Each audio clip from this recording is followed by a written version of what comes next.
যে মসজিদের মধ্যে আল্লাহ রসুল সাল্লাল্লাহু আলাইহি সাল্লাম একেবারে অবশ শিশু মানে যে শিশুদের কথাবার্তা ফুটেছে কিন্তু তারা নিজের পাক পবিত্রতা সম্পর্কে যাদের জ্ঞান নাই, নিজের পেশাব পায়খানার ব্যাপারে বলতে পারে না, এরকম একেবারেই ছোট শিশু যারা মসজিদের পবিত্রতা সম্পর্কে যাদের জ্ঞান নাই, এরকম শিশুদেরকে মসজিদে আনতে আল্লাহ রসুল নিরুৎসাহিত করেছেন। এখন বলতে পারেন যে আল্লাহ রসুল সাল্লাল্লাহু আলাইহি সাল্লাম হাসান হোসেন মসজিদে গেছে। হ্যাঁ, গেছে। আল্লাহ রসুল যখন সালাত আদায় করতেন, আবার যখন খুতবা দিতেন, অনেক সময় আল্লাহ রসুল সাল্লাল্লাহু আলাইহি সাল্লামের কাছে ইমাম হাসান হোসেন যেতেন। তো ইমাম হাসান হোসেন কখন যেতেন? যতটুকু হাদিস থেকে ইতিহাস থেকে জানা যায়, তাদের বয়স যখন 7-8 বছর, এরকম বয়সে তারা মসজিদের ভেতরে যেত। আল্লাহ রসুল সাল্লাল্লাহু আলাইহি সাল্লাম অনেক সময় নামাজরত অবস্থায় ইমাম হাসানকে তিনি কাঁধে তুলে নিতেন। তারপরে কাঁধে তুলে নিয়ে এই কাঁধে তোলা অবস্থায় তিনি কিরাত পাঠ করতেন। যখন তিনি রুকু করবেন, কাঁধ থেকে নামিয়ে রুকু সাজদা করে আবার তাকে কাঁধে নিয়ে কিরাত পাঠ করতেন। এরকম শিশুদেরকে আল্লাহ রসুল ভালোবাসতেন। এই জন্য মসজিদ আল্লাহ রসুল যে শিশুদের আসতে নিষেধ করেছেন তারা হচ্ছে মানে একেবারে অবুঝ শিশু, যারা তাদের পেশাব পায়খানার কথা, পবিত্রতার কথা জানে না। এই সকল অবোধ শিশুদেরকে আল্লাহ রসুল মসজিদে আনতে নিষেধ করেছেন। তাছাড়া এমনিতেই যাদের পাক পবিত্রতার জ্ঞান আছে, এরকম 6-7-8 বছর যাদের স্বাভাবিকভাবে পাক পবিত্রতার জ্ঞান আছে, পেশাব পায়খানা সম্পর্কে যাদের জ্ঞান আছে, এই সকল শিশুদেরকে মসজিদে আনতে নিষেধ নাই, বরং তাদেরকে আরো উৎসাহিত করতে হবে। কেননা আজকের শিশুই আগামী দিনের ভবিষ্যৎ। তো আল্লাহ রসুল সাল্লাল্লাহু আলাইহি সাল্লাম যে কথা বলেছেন সেটা হচ্ছে ইজা রায়তুম মাইয়াবিয়া আও ইউবতাউ ফিল মসজিদ। আল্লাহ রসুল বলেছেন ইজা রায়তুম মাইয়াবিউ আও ইউবতাউ ফিল মসজিদ, যখন তোমরা দেখবে মসজিদের ভিতরে কেউ বেচা কেনা করছে। এই যে অনেক সময় মসজিদে মুরগি বেচা হয়, ধান গম ইত্যাদি দাম তোলা হয়, এইটা মসজিদে বেচা কেনা করতে আল্লাহ রসুল নিষেধ করেছেন।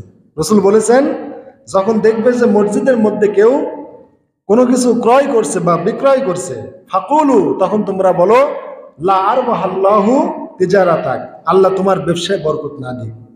অতএব মসজিদের মধ্যে বেচা কেনা করলে আল্লাহ রসুল বদদোয়া করতে বলেছেন যে আল্লাহ যেন তোমার ব্যবসায় আল্লাহ বরকত না দেন। ওয়াইজা রায়তুম মাইয়ানশুদু ফিহি দল্লা, আর যখন দেখবে যে কোনো মানুষ মসজিদের ভিতরে হারানো জিনিস খোঁজ করছে, ফাকুলু লা রাদ্দাল্লাহু আলাইকা, তখন তোমরা বলো যে আল্লাহ যেন তোমার এই হারানো জিনিস যেন ফেরত না দেন। এই জন্য হাজিরিন, মসজিদের ভিতরে কোনো রকমের বেচা কেনা আপনারা করবেন না।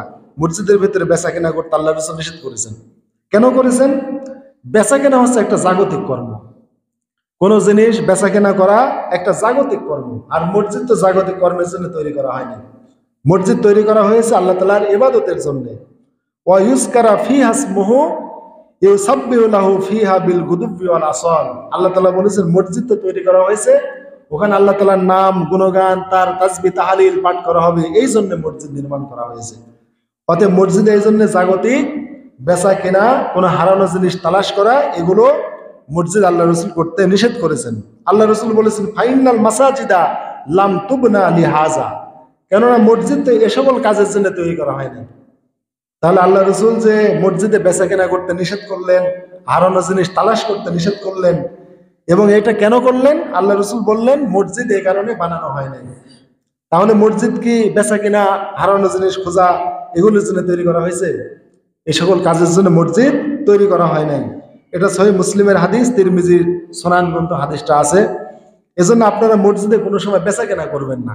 যদি ধান, গম, মুরগি যা কিছু মসজিদে দান আসে, এগুলো যদি আপনারা ক্রয় বিক্রয় করতে চান, মসজিদের বাইরে করবেন।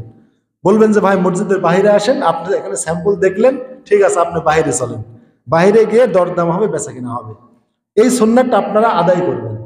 মসজিদে যায় দান ধ্যান, যে জুমার দিনে আসে, মুরগি আসুক, হাঁস আসুক, ডিম আসুক, ধান গম পেঁয়াজ রসুন যাই আসুক, এগুলো মসজিদে যাই দান আসুক, এটা মসজিদে ক্রয় বিক্রয় করবেন না, এটা করবেন মসজিদের বাহিরে। আল্লাহ রসুল এই কাজটা করতে সহিহ মুসলিম শরীফের হাদিসে নিষেধ করেছেন যে ইজা রায়তুম মাইয়াবিউ আও ইউবতাউ ফিল মসজিদ, যখন মসজিদে বেচা কেনা হবে তখন বলবে যে লা আরবাহাল্লাহু তিজারাতাক, আল্লাহ তোমার ব্যবসায় বরকত না দিক। হঠাৎ যদি আপনারা দেখে ফেলেন যে মসজিদের ভিতরে বেচা কেনা হচ্ছে, তাহলে এই বদদোয়াটা করা সুন্নাত। তাহলে যদি মসজিদে বেচাকেনা করা নিষেধ, কিন্তু কেউ যদি মসজিদে বেচাকেনা করে, তাহলে আপনাকে বলতে হবে আল্লাহ তোমার ব্যবসায় বরকত না দিক, মানে ব্যবসা ধ্বংস হোক, ব্যবসায় লোকসান হোক। আর যদি দেখেন যে মসজিদে কোনো মানুষ কোনো হারানো জিনিস খুঁজতে এসেছে, তাহলে বলবেন যে লা রাদ্দাল্লাহু আলাইকা, আল্লাহ তোমার এই জিনিসটা ফেরত না দিক, এইভাবে বদদোয়া করবেন। এই বদদোয়া করতে আল্লাহ রসুল শিক্ষা দিয়েছেন। এগুলো হচ্ছে বদদোয়া। আপনি আরবিতে না পারলে বাংলায় বলবেন যে তুমি মসজিদে ক্রয় বিক্রয় করছো, আল্লাহ তোমার এই বেচা এখানে বরকত না দিক। তুমি মসজিদে হারানো জিনিস খুঁজতে এসেছো, আল্লাহ তোমার জিনিস তোমাকে ফেরত না দিক। সে যত রাগান্বিত হোক, যত ক্ষিপ্ত হোক, এ কথা বলাই আপনার জন্য সুন্নাত। কেননা এই সকল কাজের জন্য মসজিদ তৈরি করা হয় নাই। তো সমাজের এক শ্রেণীর মানুষ আছে, ওদের ছাগল হারালে, ভেড়া হারালে, তারপরে মনে করেন সমাজের বিভিন্ন কিছু যা কিছু হারিয়ে যায়, মসজিদে এসে মানে এগুলো এলান দিতে বলে। এ সকল ক্ষেত্রে ওলামায়ে কেরাম বিভিন্ন মুখে কথা বলেছেন।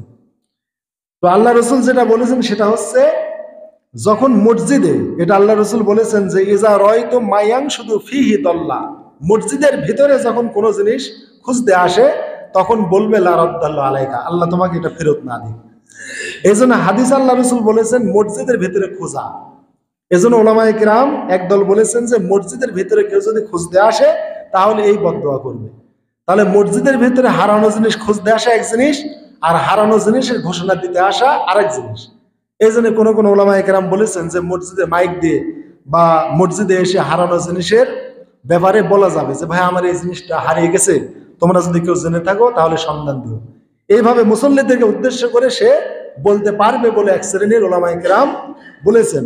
কেননা মসজিদে এসে হারানো জিনিসের ঘোষণা দেয়া আর মসজিদে এসে হারানো জিনিস খোঁজা দুইটা জিনিস।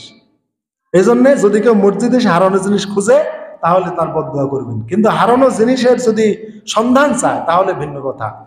বা হারানো জিনিস, যে ভাই আমার তো গরু হারিয়ে গেছে, বা এই মাত্র চোর এসে ডাকাতে এসে আমার বাড়িতে ডাকাতি করে নিয়ে গেল, একটু মসজিদ এলান করে দাও, এইগুলো একটা আলাদা বিষয়। আর আরেকটা কথা হলো যে মসজিদের মাইকটা যদি কোনো মানুষ এই নিয়াতে বা কমিটির লোক এই নিয়াতে মসজিদের মাইক স্থাপন করে যে এখানে আজানও দেওয়া হবে এবং এ সকল সামাজিক কোনো বিষয়ের ঘোষণাও দেওয়া হবে, এরকম যদি কোনো নিয়াত থাকে, তাহলে ওই মাইকে ঘোষণা দিতে কোনো সমস্যা নাই। যেমন সরকারি বিভিন্ন বার্তা, এই যে আপনাদের কাউন্সিলে বিভিন্ন রিলিফ দেওয়া হয়, এই যে তেলের কার্ড, তারপরে চাউলের কার্ড, বিভিন্ন কার্ড আছে, বিধবা ভাতা, বয়স্ক ভাতা, বিভিন্ন বিষয় আছে, এগুলো মসজিদের মাইকে ঘোষণা করা হয়। তো মসজিদের মাইক যদি এই উদ্দেশ্যে স্থাপন করা হয় যে আজানও চলবে, এ সকল সামাজিক বা রাষ্ট্রীয় কাজও চলবে, এরকম নিয়াত থাকলে আপনারা ঘোষণা দিবেন। আর যদি এরকম নিয়াত যদি না থাকে যে না এই মসজিদ শুধু আজানই হবে, এই মাইকে শুধু আজানই হবে, আজান ছাড়া অন্য কোনো কাজ এই মাইকে হবে না, এরকম নিয়াতে যদি মসজিদে মাইক স্থাপন করেন, তাহলে জাগতিক সকল প্রকার কথাবার্তা, হারানো জিনিসের বিজ্ঞপ্তি, সামাজিক বিজ্ঞপ্তি, বিভিন্ন বিষয়গুলো থেকে আপনারা বিরত থাকবেন। প্রয়োজনে অন্য কোনো মাইক দিয়ে এ সকল রাষ্ট্রীয় কাজ কারবার বা সামাজিক কাজ কারবার মাইক ভাড়া করে আপনারা সারবেন। এজন্যে আমি সঠিক সুন্নাত সম্পর্কে আপনাদেরকে জানাচ্ছি যে মসজিদ যেন পবিত্র থাকে, আর এই সকল কথাবার্তা কাজকর্ম করলে মসজিদ পবিত্র থাকে না। আরেকটি দুর্বল সনদের হাদিস আল্লাহ রসুল বলেছেন, জান্নিবু মাসাজিদাকুম সিবিয়ানাকুম, তোমরা মসজিদগুলোকে মুক্ত রাখো তোমাদের অবোধ শিশুদের থেকে। মানে অবোধ শিশু, যে শিশুরা এসে মসজিদে শোরগোল করবে, মুসল্লিদের নামাজ নষ্ট করে দেবে, হইচই করবে, মসজিদের পবিত্রতা বুঝে না, তারপরে নিজের পেশাব পায়খানার ব্যাপারে জ্ঞান নাই, এ সকল একেবারেই অবোধ শিশু যারা, এদের থেকে আল্লাহ রসুল বলেছেন মসজিদকে বিমুক্ত রাখবে। তাছাড়া যাদের বুদ্ধি জ্ঞান আছে, এই সকল 6, 7, 8 বছর বয়সী শিশু যারা, যাদের এই সকল জ্ঞান আছে, তাদের মসজিদে আসতে আপত্তি নেই। কিন্তু যারা একেবারেই ছোট শিশু, যারা অবোধ শিশু যাদেরকে আমরা বলি, এই সকল শিশুদের থেকে মসজিদকে বিমুক্ত রাখতে হবে। ওয়া খুসুমাতিকুম, এবং মসজিদকে মুক্ত রাখবে তোমরা ঝগড়া বিবাদ থেকে। মসজিদের মধ্যে কোনো প্রকারের ঝগড়া বিবাদ করা যাবে না। আমরা মসজিদের ভিতরে দেখেন এই কমিটি নিয়ে, হিসাব নিয়ে, বিভিন্ন কিছু বেচা কেনা নিয়ে, ইত্যাদি বিষয় নিয়ে, সামাজিক বিষয় নিয়ে, বা নামাজের কোনো মাসলা মাসাইল নিয়ে, ইত্যাদি নিয়ে আমরা কিন্তু মসজিদের মধ্যে ঝগড়া করি। আল্লাহ রসুল সাল্লাল্লাহু আলাইহি ওয়াসাল্লাম বলেছেন এই ঝগড়া বিপদ থেকে তোমরা মসজিদকে পাক পবিত্র রাখবে, মসজিদের মধ্যে ঝগড়া করা যাবে না। ওয়া হুদুদাকুম, এবং মসজিদের মধ্যে শরীয়ত নির্ধারিত কোনো শাস্তি দেওয়া যাবে না, যেমন চোরের শাস্তি, জিনাকারের শাস্তি, ব্যভিচারের শাস্তি, মদ পানের শাস্তি, তারপরে নামাজ যে পড়ে না বেনামাজি তার শাস্তি, মিথ্যা অপবাদ যে দিয়েছে তার শাস্তি, এই যে শরীয়ত নির্ধারিত যে শাস্তিগুলো আছে এগুলো মসজিদে প্রয়োগ করা যাবে না, মসজিদের বাহিরে এগুলো প্রয়োগ করতে পারবেন। ও সারাইকুম, এবং তোমরা বেচাকেনা থেকে, তোমরা অবাইকুম, এবং তোমাদের ক্রয় বিক্রয় থেকে মসজিদকে পবিত্র রাখবে। ও জাম্মেরুহা ইয়াওমা জুমাইকুম, আর জুমার দিনে তোমরা আগর সুগন্ধি বা গোলাপ বা এ জাতীয় আতর সুগন্ধির মতো কোনো সুগন্ধি দিয়ে মসজিদকে তোমরা সুগন্ধিময় করবে জুমার দিনে। ওয়াজআলু আলা আবওয়াবিহা মাতাহিরাকুম, আর মসজিদের প্রবেশ পথে তোমরা ওযুখানা নির্মাণ করবে। এইভাবে আল্লাহ রাসূল সাল্লাল্লাহু আলাইহি ওয়াসাল্লাম মসজিদের পবিত্রতার কথা বলেছেন। তাহলে হাজরিন, মসজিদ যে আল্লাহ তৈরির কথা বলেছেন শুধু তৈরি করলেই হবে না, মসজিদ তৈরি করে মসজিদের পবিত্রতাও রক্ষা করতে হবে। এজন্য মসজিদের মধ্যে কোনো বেচা কেনা, ক্রয় বিক্রয়, কোনো হইচই চিল্লা পাল্লা এগুলোর কোনো কিছু মসজিদে করা যাবে না।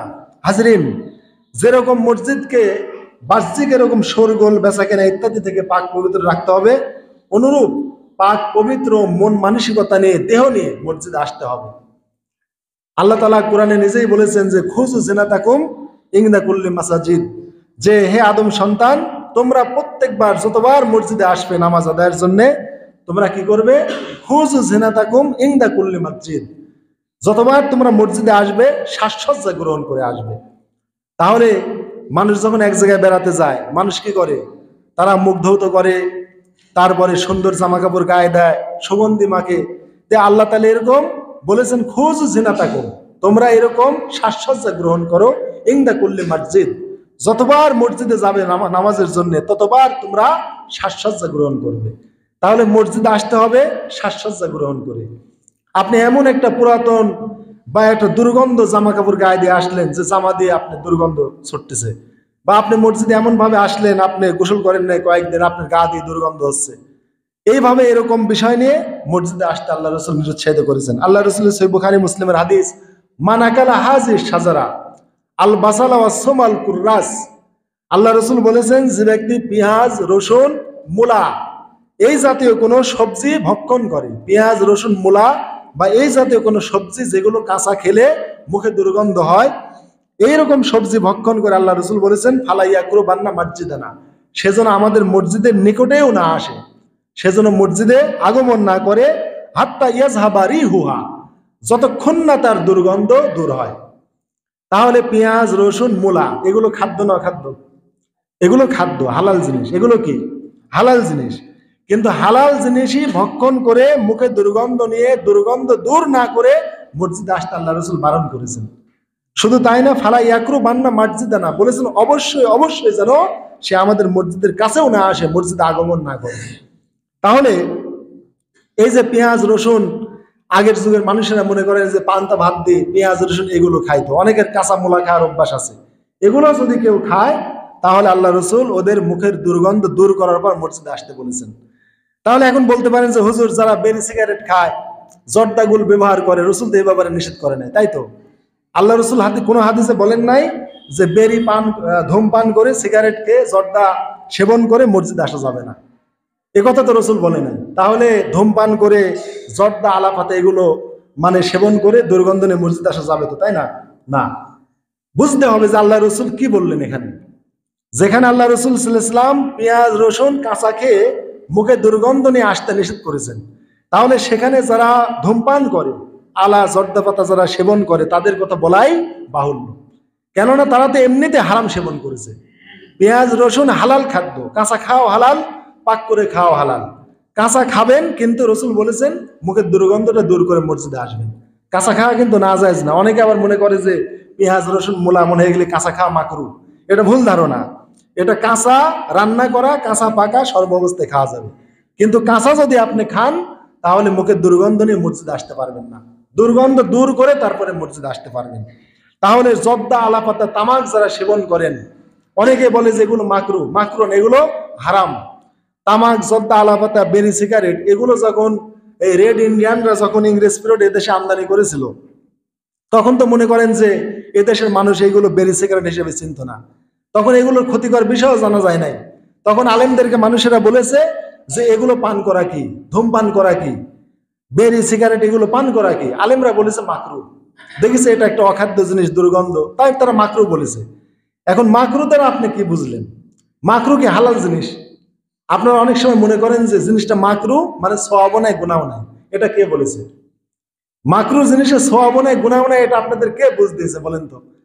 মাকরু হচ্ছে নিষিদ্ধ জিনিসকে মাকরু বলা হয়, নিষিদ্ধ জিনিসকে মাকরু বলা হয়। গিবতকে আল্লাহ তাআলা কোরআনে মাকরু বলেছেন। মরা ভাইয়ের গোস্ত খাওয়াকে আল্লাহ তাআলা কোরআনে মাকরু বলেছেন। আসলে মরা ভাইয়ের গোস্ত খাওয়া কি মাকরু? আল্লাহ বলেছেন আইয়ুহিব্বু আহাদুকুম আইয়াকুলা লাহামা আখিহি মাইতা, তোমরা একে অপরের গিবত বাদ দাও। যদি বাদ না দাও তাহলে মরা ভাইয়ের গোস্ত খেতে কি পছন্দ করো? ফাকাদ কারি তুমু, তোমরাই তো মরা ভাইয়ের গোস্ত খেতে অপছন্দ করো। তাহলে মরা ভাইয়ের গোস্ত খাওয়ার সাথে গিবত করাকে আল্লাহ তাআলা তুলনা করেছেন কোরআনে। তার মানে মরা ভাইয়ের গোস্ত যেরকম হারাম খাওয়া, অপর মুসলমানের গিবত করা ওরকম হারাম। তাহলে এইটাকে আল্লাহ বললেন ফাকাদ কারিহ তুমুহু, এই কারিহাই একরাও থেকে মাকরু, তোমরা তো এটা অপছন্দ করো। অতএব মাকরু মানে অপছন্দনীয়, নিন্দনীয় জিনিস, এটা নিষিদ্ধ জিনিস, এটা করা যাবে না।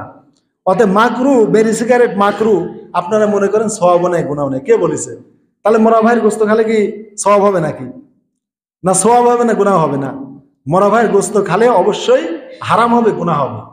অতএব ফিকের একটা মুহাবারা হচ্ছে বাবুল কারাহা বা কিতাবুল কারাহা, মাকরু অধ্যায়। মাকরু মানে নিষিদ্ধ অধ্যায়। বাবের নাম দেয়া আছে বাবুল কারাহা, মানে মাকরু অধ্যায়। এই মাকরুর পর্যায়ে আছে, কোনোটা মাকরু, আবার কোনোটা মাকরু তানজিহি তাহারিমি, আবার মাকরু কোনো সময় হারাম, বিভিন্ন বিষয় আছে। এখন আল্লাহ তাআলা কোরআনে মরা ভাইয়ের গোস্তকে মাকরু বললেন। এই মাকরুটা পেলেন কোনো মাকরু না, এই মাকরু হারাম পর্যায়ের মাকরু, মানে এটা নিষিদ্ধ কাজ, এটা বিলকুল হারাম। অতএব বেরি সিগারেট যারা মনে করে একটা মাকরু খাদ্য, এটা ভুল ধারণা। তো যাই হোক, আপনার ধারণাই যদি সঠিক হয়, তাও ধরে নিলাম এটা আজ থেকে 200 বছর আগের ফতোয়া। যখন মনে করেন ধূমপানের এত ক্ষতি সম্পর্কে বা বিজ্ঞান এত সচেতন ছিল না যে ধূমপান মানুষের শরীরে কেমন ক্ষতি করে, ওই টাইমের ফতোয়া মাকরু। তারপরে যখন ওলামায়ে কেরাম দেখলো যে আমরা তো এটা মাকরু বললাম, কিন্তু মানুষ তো খেয়ে যাচ্ছে, ওরা মনে করতেছে মাকরু মানে সওয়াব নাই গুনাহ নাই, তাই ধূমপান করেই চলো। এইভাবে মানুষের ধূমপান করেই চললো। তখন আলেম ওলামা দেখলো যে এই ধূমপান বা বেরি সিগারেট এটা পান করা মানুষের একটা নেশায় পরিণত হয়ে গেছে। কিসে? নেশায় পরিণত হয়ে গেছে। আর এটা কোনো খাদ্য হিসাবে মানুষ খায় না। খাদ্য হিসাবে কি খায়? এটা কোনো খাদ্য হিসাবে বা পেটের কোনো রিজিক বা ক্ষুধা হিসাবে, ক্ষুধা নিবারণের জন্য মানুষ ধূমপান করে না। নিশ্চয় এটা নেশার উদ্বেগ যখন সৃষ্টি হয়, নেশা মেটানোর জন্য মানুষ ধূমপান করে। এইটা চিন্তা করে ওলামায়ে কেরাম তখন বললেন এটা মাকরুহে তাহারিমি। কি বললেন? মাকরুহে তাহারিমি। তাহলে প্রথমবার বললেন মাকরু, আর তখন আপনি সেবন করে চললেন যে না মাকরু মানে সওয়াবও নাই গুনাহও নাই। তারপর ওলামায়ে কেরাম দেখলেন যে এটা কোনো খাদ্য না, এটা একটা অখাদ্য, কুখাদ্য, এটা নেশার দ্রব্যে পরিণত হয়ে গেছে। আর কুল্লু মুস্কিরুন খামরুন আর কুল্লু খামরুন হারামুন, এটা হাদিস। প্রত্যেক নেশাজাত দ্রব্যই খমর বা মদ, আর প্রত্যেক মাদকতায় হারাম। অতএব যেহেতু এটা নেশার জিনিস, তাই তারা ডাইরেক্ট হারাম না বলে তারা বললেন এটা মাকরুহে তাহারিম, মানে প্রায় হারামের কাছাকাছি। প্রায় কি? হারামের কাছাকাছি। মানে মা আর খালা, কি মা আর খালা, মাও যদি মারা যায় খালাই মায়ের স্থলাভিষিক্ত হয়। আল্লাহ রসুলের সহিহ হাদিস। এক সাহাবী যুদ্ধ করতে যাবি, আল্লাহ রসুল বললেন তোমার মাও কিভাবে আছে? বলছে ইয়া রাসূলুল্লাহ আমার মায়ের কাঁদায় আসছি। বললো যাও আলজিম রিজলাইহা ফাইনাল জান্নাতে তাহাতা রিজলাইহা, মায়ের খেদমতকে আবশ্যক করে নাও, মায়ের পায়ের নিচে তোমার জান্নাত আছে। আরেক সাহাবী বললো ইয়া রাসূলুল্লাহ আমি কি করব, আমার তো মা নাই। আল্লাহ রসুল বললেন তুমি তোমার খালাকে তুমি খেদমত করো, খালার তুমি আদর যত্ন নাও, খালাকে যদি তুমি খেদমত করো তোমার মায়ের খেদমতের সমতুল্য সওয়াব হবে। তাহলে আল্লাহ রসুল সাল্লাল্লাহু আলাইহি ওয়াসাল্লাম হাদিসে খালাকে মায়ের সমতুল্য গণ্য করেছেন, আর আল্লাহ রসুল সহিহ হাদিসে চাচাকে বাপের সমতুল্য গণ্য করেছেন। আল্লাহ রসুল নিজে এগুলো গণ্য করেছেন। তাহলে মাকরুহে তাহারিমি মানে এটা খালা পর্যায়ের, মানে মাও না থাকলে খালাই কাজ করে লালন পালনের ক্ষেত্রে। তাহলে মাও আর খালার মতো ডাইরেক্ট একবারে সরাসরি মাও হতে পারে নাই, তবে হারামের খালা হয়ে গেছে। তাহলে মাকরুহে তাহারিমি মানে ডাইরেক্ট হারামের মতো মা না, কিন্তু খালা বটেই। এবার আসেন, বৈজ্ঞানিক গবেষণায় যখন প্রমাণিত হলো যে এই ধূমপান মানুষের ক্যান্সার সৃষ্টি করে, বিভিন্ন রোগ সৃষ্টি করে, এমনকি নিকোটিন যে পদার্থ আছে, এই 20টা সিগারেটের নিকোটিন যদি কোনো মানুষের দেহে পুশ করা হয় তাহলে মানুষটি মারা যাবে তাৎক্ষণিক। এমন বিষাক্ত পয়জন এই তামাকের মধ্যে আছে। আর এটা একটা নিতান্তই দুর্গন্ধ নোংরা জিনিস, খাবাইস। আর আল্লাহ কোরআনে বলেছেন ওয়াইহারিম আলাইকুমুল খাবাইস, আল্লাহ নোংরা জিনিস, অপবিত্র দুর্গন্ধ জিনিসগুলো তোমাদের জন্য আল্লাহ হারাম করেছেন। আবার আরেকটা কথা আল্লাহ কোরআনে বলেছেন যে তোমরা নিজেকে বিপদের মুখে ফেলো না। আর বিজ্ঞান বলেছে ধূমপান স্বাস্থ্যের জন্য ক্ষতিকর, ধূমপান স্ট্রোক সৃষ্টি করে, ধূমপান ক্যান্সার ঘটায়, লেখা আছে না? সিগারেটের গায়ে প্যাকেটে এটা লেখা আছে।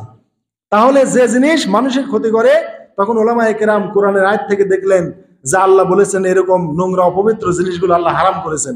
তাহলে তামাক, সিগারেট এগুলো অবশ্যই নোংরা দুর্গন্ধ, অতএব কোরআনের আয়াত দ্বারা এটা হারাম। অতএব বর্তমান পৃথিবীর মিশর, আরব, বাংলাদেশের অধিকাংশ ইসলামিক স্কলারের মতে ধূমপান হারাম, বিড়ি, সিগারেট এগুলো পান করা হারাম। তাহলে ফতোয়া তিনটা, মাকরু, তারপরে মাকরুহে তাহারিমি, তারপরে বর্তমান ফতোয়া হারাম। অতএব ধূমপানের মতো হারাম পান করে আপনি মুখে দুর্গন্ধ নিয়ে যে মসজিদে আসেন, তাহলে আপনার কি হতে পারে? তাহলে আল্লাহ রাসূল সাল্লাল্লাহু আলাইহি ওয়াসাল্লাম পেঁয়াজ রসুনে খেয়ে এগুলোর দুর্গন্ধ দূর না করে মসজিদে আসতে নিষেধ করলেন, যে বললেন হাত্তা ইয়াযহাবা রিহুহা, যতক্ষণ না পেঁয়াজ রসুনের দুর্গন্ধ মুখ থেকে দূর না হয় ততক্ষণ ফালা ইয়াকরুবান্না মাসজিদানা, অবশ্যই নিশ্চয় আমাদের মসজিদের নিকটে আসবে না, মসজিদে আগমন করবে না। তাহলে যারা ধূমপান করেন ভাইরা, আলা, জর্দা, গুল এগুলো সেবন করেন, এইরকম দুর্গন্ধ নিয়ে যারা মসজিদে আসতেন তাদের চিন্তা করে দেখেন এটা কেন? মুসল্লিদের কষ্ট হবে। তাফসিরে মারিফুল কোরআনে আরো বলা হয়েছে, সূরা নূরের এক আয়াতের তাফসিরে, যে আল্লাহ রাব্বুল আলামিন যদি কোনো মানুষকে এমন কোনো রোগ দেয়, ধরেন গায়ে কোনো ঘা হলো বা ক্যান্সার সৃষ্টি হলো, যেটা অত্যন্ত দুর্গন্ধ ছড়ায়, যেটা দূর করা সম্ভব হয় না, এরকম রোগাক্রান্ত ব্যক্তিও মসজিদে আসবে না। যদি আসে একবারে এক কোনায় বসবে বা এক প্রান্তে থাকবে, তার দ্বারা যেন কোনো মানুষের কষ্ট না হয়। আর যদি এরকম কোনো পরিবেশ মসজিদে না থাকে, তাহলে উনি প্রয়োজনে জামাতে আসবে না, কেননা উনার একার কারণে সকল মুসল্লির কষ্ট হবে। তাহলে চিন্তা করে দেখেন, যদি এইরকম যদি নির্দেশ থেকে থাকে, তাহলে যারা ধূমপান করে যারা মসজিদে আসতেছেন তাদের চিন্তাটা করে দেখেন। ধূমপান এত নোংরা জিনিস যে পেঁয়াজ রসুনের দুর্গন্ধটা মুখে থাকে আর খাইলে লিভারে চলে যায়। তাহলে পেঁয়াজ রসুনের দুর্গন্ধ মুখে প্লাস লিভারে, যখন লিভার থেকে ঢেকুর উঠবে তখনই পেঁয়াজ রসুনের সেন্টটা বের হবে, অথবা যখন মুখ খুলবে তখনই তো বের হবে, তাই না? কিন্তু সিগারেটের দুর্গন্ধটা কোথায়?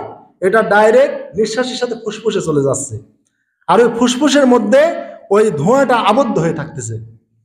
যখনই সে নিঃশ্বাস নিচ্ছে, শ্বাস প্রশ্বাসের সাথে ওই সিগারেটের দুর্গন্ধটা ওইটা মসজিদের চতুর্দিকে ছড়ায় যাচ্ছে। তাহলে এটা কত বড় খারাপ জিনিস, আর এটা এত বড় একটা হারাম পর্যায়ের জিনিস আপনি পেটের মধ্যে রাখছেন। তাহলে এটা স্বাস্থ্যের জন্য কত খারাপ, যে ফুসফুসটা আল্লাহ এত পাক পবিত্র রেখেছেন, যে সায়েন্স বলেছে যে এই ফুসফুসের উপরে অগণিত ছাকনা আছে। যখন কোনো পয়জন জীবাণু ওই ফুসফুসের ভিতরে ঢুকতে লাগে, তখন ঝাঁটাগুলো মানে শাক মেরে ওঠে, তখন ওই যে হাঁকস হয়ে যায়, কি হয়ে যায়, তখন হাসি ওঠে। এই জন্য আমরা কি বলি? আলহামদুলিল্লাহ। মানে আপনার ওই ফুসফুসের ভিতরে যদি কোনো জার্ম প্রবেশ করে, আপনার ফুসফুস নষ্ট হয়ে যাবে। এই ফুসফুসেই তো রক্তগুলো রিফাইন হয়, রিফাইন হয়ে আবার সমস্ত বডিতে আল্লাহ ছড়ায় দেয়।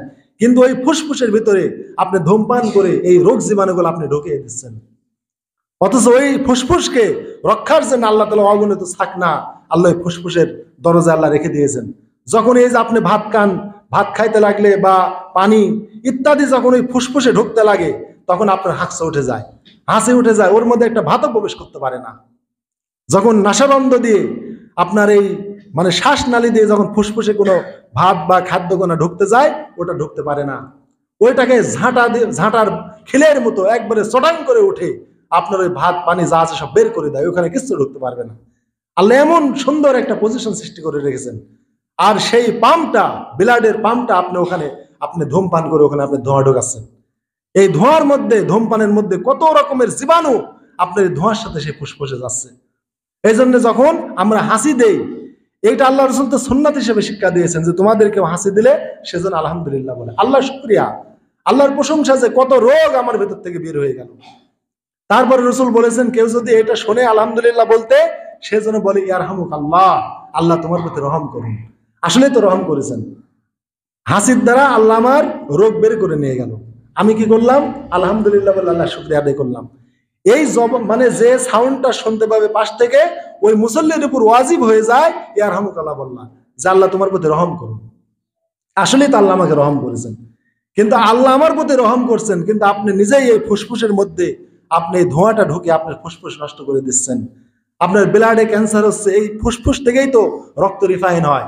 ওখানে দুইটা ফিল্টার আছে, ওখানে একটা এসে জমা হচ্ছে, জমা হয়ে ওখানে পাম্পিং হয়ে একটা সুস্থ আবার মানে প্ল্যাটফর্মে পৌঁছায় দিচ্ছে, ওখান থেকে আবার সমস্ত বডিতে সার্কুলেশন হয়ে যাচ্ছে। ওই অপবিত্র রক্ত দেহে কখনো প্রবাহিত হয় না। আল্লাহ সুন্দর একটা এখানে সিস্টেম করেছেন, এই ফুসফুস থেকে মানুষের রক্তটা রিফাইন হয়ে যাচ্ছে। আর যারা ধূমপান করেন তারা এটাকে নোংরা করে ফেলছেন। অতএব এই ধূমপানের মতো একটা মহা হারাম কাজ করে আপনারা মসজিদে আসবেন, এটা মুসলমান হিসেবে কল্পনা করা যায় না। হাজরিন, আগের মুসল্লিদের মধ্যে অনেক তাকওয়া ছিল। তারা কি করতো, জুমার দিনে তারা পেঁয়াজ রসুন তারা খাইতো না। তারা ওই গরুর নাঙল বইতে মাঠে যাইতো পান্তা ভাত নিয়ে, কিন্তু সেদিন তারা কাঁচামরিচ দিয়ে পান্তা খাইতো। তারা মনে করতো যে আজকে আমি জুমার নামাজে যাবো, মসজিদে যাব, আজকে আমি জুমার দিন পেঁয়াজ রসুন আমি খাবো না। তারা এত মানতো যে অন্ততপক্ষে জুমার দিন আমি পেঁয়াজ রসুন আমি খাবো না, অন্য দিন আমি পান্তা ভাত আমি পেঁয়াজ রসুন দিয়ে খাবো, কিন্তু জুমার দিন আজকে আমি পেঁয়াজ রসুন দিয়ে খাবো না। আগের মুসল্লিরা এটা মানতো। কিন্তু আপনারা এখন পেঁয়াজ রসুন দিয়ে মানুষের পান্তা ভাত খায় না, কিন্তু এখন মনে করেন বেরি আর সিগারেট চলে এসেছে। এই বেরি সিগারেট সেবন করে পান করে আপনি মসজিদে আসছেন, এর দ্বারা আপনার কষ্ট, মুসল্লিদের কষ্ট হচ্ছে। শুধু তাই না, সামনে রমাদান মাস আসছে, আগর জ্বালিয়ে যদি আগরের সুগন্ধ নেন তাই রোজা নষ্ট হয়ে যায়। তাহলে একটা সুগন্ধ জিনিস, কেননা ওইটা সরাসরি পাকস্থলিতে আপনার ফুসফুসে চলে যাচ্ছে। আর আপনি রোজা রেখে মুসলমানের সন্তান হয়ে সিগারেট মুখে ধরিয়ে বকবক করে আপনি গোটা রাস্তায় ছড়াতে ছড়াতে যাচ্ছেন, এই অনুমতি আপনি কিভাবে পেয়েছেন? আপনার এই ধূমপানের এই ধোঁয়াটা পারমাণবিক অস্ত্রের চাইতেও সাংঘাতিক, কিন্তু আমরা দেখতে পাচ্ছি না। তাই আপনি ধূমপান করে আপনার যে ক্ষতিটা করছেন, ওই ধূমপানের ধোঁয়াটা ছেড়ে দিয়ে ওই রাস্তা দিয়ে যত লোক যাবে সকল মানুষের আপনার সমপরিমাণ গুনাহ হবে। আপনি মুখ দিয়ে টেনে খাচ্ছেন, কিন্তু আমরা সাধারণ যারা খাচ্ছি না, আমাদের নিঃশ্বাসের সাথে ওই ধোঁয়াগুলো প্রবেশ করছে। তাহলে আপনি শুধু নিজেকে মারছেন না, আপনি গোটা জাতিকে আপনি ধ্বংস করছেন। আপনার দ্বারা গোটা সমাজ, রাষ্ট্র, গোটা পৃথিবী ধ্বংস হচ্ছে এই ধূমপানের দ্বারা। অতএব যারা ধূমপান করেন তারা মনে করবেন না যে আমি শুধু আমার নিজের ক্ষতি করছি। আপনার নিজের ক্ষতি করলে তো হতোই, কিন্তু আপনি যে এতগুলো হাক্কুল ইবাদ নষ্ট করছেন, আপনি এতগুলো রোগের জীবাণু আপনি বাতাসে ছড়িয়ে দিচ্ছেন, আবাল বৃদ্ধ বনিতা মানে অবলা প্রাণী, পশু পাখি, কীট পতঙ্গ সবাই এই ধোঁয়াটা তাদের নাকের ভিতরে যাচ্ছে, এর দ্বারা রোগ জীবাণু ছড়াচ্ছে। এই খেসারত আপনি কিভাবে দিবেন? অতএব কোনো মুমিন তাকওয়াবান ব্যক্তি বা বান্দা কখনো ধূমপান করতে পারে না। অতএব হাজিরিন, সহিহ বুখারী মুসলিমের হাদিস যে পেঁয়াজ রসুন সেবন করে মুখে দুর্গন্ধ নিয়ে মসজিদে আসতে নিষেধ। তাহলে ধূমপান করলে আপনার কত ক্ষতি হতে পারে। এই জন্য ধূমপান করে মসজিদে এভাবে আসবেন না, ধূমপান আজ থেকে ছেড়ে দেন। আর ধূমপানের দুর্গন্ধ দূর করা যায় না। পেঁয়াজ রসুন আপনি যদি কাঁচা সেবন করেন, তাহলে আপনি যদি ব্রাশ করেন আপনার মুখের দুর্গন্ধ চলে যাবে। কিন্তু ধূমপান করার পর যদি আপনি পেপসোডেন্ট পাউডার দিয়ে টুথব্রাশ দিয়ে যদি মাজেন, তাও যাবে না। কেন যাবে না? ওই ফুসফুসের দুর্গন্ধ কিভাবে দূর করবেন? মুখের দুর্গন্ধ না দূর হলো, মুখ দিয়ে সেবন করেছেন, কিন্তু ধোঁয়াটা গিয়েছে ফুসফুসে, গলা দিয়ে, শ্বাসনালী দিয়ে, যে রাস্তা দিয়ে গিয়েছে ওই রাস্তাতে আয়রন পড়ে গিয়েছে। কি পড়ে গিয়েছে? আয়রন পড়ে গিয়েছে ওই ধোঁয়ায়। ওই আয়রন গুলো কিভাবে দূর করবেন? যখনই আপনার ফুসফুস থেকে আপনার ওই মানে নিঃশ্বাস যখন ছাড়বেন, তখন ওই নালা দিয়ে যে আয়রন গুলো লেগে আছে, যে দুর্গন্ধ গুলো, ওইগুলো নাক দিয়ে বের হচ্ছে। তাহলে ধূমপানের দুর্গন্ধ দূর করা অসম্ভব, অসম্ভব, অসম্ভব। আর যদি বলেন না আমি দূর করে আসতে পারবো, তাহলে আপনি পান করেন, কিন্তু আপনি আমাকে কিভাবে দূর করবেন আপনি প্রমাণ দেন। অতএব পেঁয়াজ রসুনের দুর্গন্ধ পরিষ্কার করা যায়, কিন্তু ধূমপানের দুর্গন্ধ কোনো সময় পরিষ্কার করা যায় না। অতএব নিতান্তই হারাম জিনিস, আপনারা কেউ ধূমপান করবেন না। নিজে মরছেন, গোটা জগৎকে মারছেন। এই মানুষের ক্ষতি করলে আপনি কোনোদিন নাজাত পাবেন না। অতএব যারা ধূমপান করেন তারা সতর্ক হন। হয়তো এইভাবে আপনাদের কোনোদিন বুঝেন নাই, বা মেডিকেল সায়েন্স আপনাদের এত বোঝাইছে, কিন্তু আলেম ওলামা বলে ইসলামিক দৃষ্টিকোণ থেকে, আর মেডিকেল সায়েন্স বলে বৈজ্ঞানিক দৃষ্টিকোণ থেকে। বিজ্ঞানের দিক দিয়ে যদি আমরা শুনি যে অমুক কিছু তো উপকার আছে, আমরা করি, কিন্তু হাদিসে যেটা আছে আমরা করি না। আল্লাহ রসুল সাল্লাল্লাহু আলাইহি ওয়াসাল্লাম, সুনান আবু দাউদের হাদিস, আল্লাহ রসুল মাঝে মধ্যে খালি পায়ে হাঁটতে বলেছেন। এটা রসুলের সহিহ হাদিস, সুনানে আবু দাউদের হাদিস। তাহলে রসুল সাল্লাল্লাহু আলাইহি ওয়াসাল্লাম মাঝে মধ্যে খালি পায়ে হাঁটতে বলেছেন কেন? আপনি যদি সারা জীবন যদি আপনি স্যান্ডেল পায়ে দিয়ে হাঁটেন, আপনার দেহটা আল্লাহ কি দিয়ে বানাইছে? মাটি দিয়ে। তাহলে মাটির সাথে আপনার কানেকশন আছে না নাই? মাটির সাথে আপনার কানেকশন আছে। তাহলে আপনি যখন খালি পায়ে মাটি দিয়ে হাঁটবেন, তাহলে মাটির একটা ভাব, মাটির একটা রস আপনার গায়ে ঢুকবে না? শুধু তাই না, আপনি দেখবেন যে আপনি চৈত মাসে দিন আপনি 7 দিন এক ধারছে গম কাটেন বা পেঁয়াজ তোলেন শুকনাই, আপনার শরীরের স্কিন আর যে ব্যক্তি ওইটা আমি ইরিধানের ভয় নিরাচ্ছে তার শরীরের স্কিন তাকাই দেখেন। যে ব্যক্তি ইরিধানের জমিতে এই মাটির মধ্যে কাদার মধ্যে কাদা পানির মধ্যে যে ব্যক্তি জমির ভয় নিরাচ্ছে তার শরীরের চামড়া দেখেন টনটনে। আর আপনি শুকনা মাটিতে 7 দিন পেঁয়াজ গম এগুলি তোলে শরীর একবারে শুকিয়ে গেছে, আপনার ঠোঁটের পাতা মধ্যে শুকিয়ে গেছে। তার মানে কি, মাটির সাথে মানুষের একটা সংযোগ আছে। কিন্তু আল্লাহ রসুল বললেন আবু দাউদের হাদিসে, তোমরা মাঝে মধ্যে তোমরা খালি পায়ে তোমরা হাঁটো। কিন্তু আমরা মানে মাঝে মধ্যে আমরা খালি পায়ে হাঁটার এই হাদিসে আমরা জানি না। কিন্তু যদি এটা বিজ্ঞান বলতো যে এটা স্বাস্থ্যের জন্য উপকার, তাহলে আমরা হাঁটতাম। অতএব যারা সাধু ভাইরা আছেন জীবনে খালি পায়ে হাঁটেন না, যারা 5 তলা 10 তলায় ঢাকা শহরে থাকেন, আপনারা কোথায় মাটি পাবেন? গ্রামে আসলে ছবিগিরি বাদ দিয়ে একটু খালি পায়ে হাঁটবেন। শহরে থাকেন, নাম ফোটাবেন না যে আমি শহরে থাকি, চাকরি করি, অমক করি তমক করি। গ্রামে আসলে একটু খালি পায়ে হাঁটার চেষ্টা করবেন। রসুলের আবু দাউদের হাদিস, আপনার শরীর ভালো হবে, সুন্দর হবে। এজন্য হাজরিন, আল্লাহ যে ইসলামের বিধানগুলো দিয়েছেন খুবই সুন্দর। এর মধ্যে দিন দুনিয়া দুটোই আছে, আমরা বুঝি না তাই। অতএব মসজিদের পবিত্রতা রক্ষার্থে যে হাদিসগুলো বললাম, এগুলোর প্রতি আল্লাহ আমাদের আমলের তৌফিক দান করুক।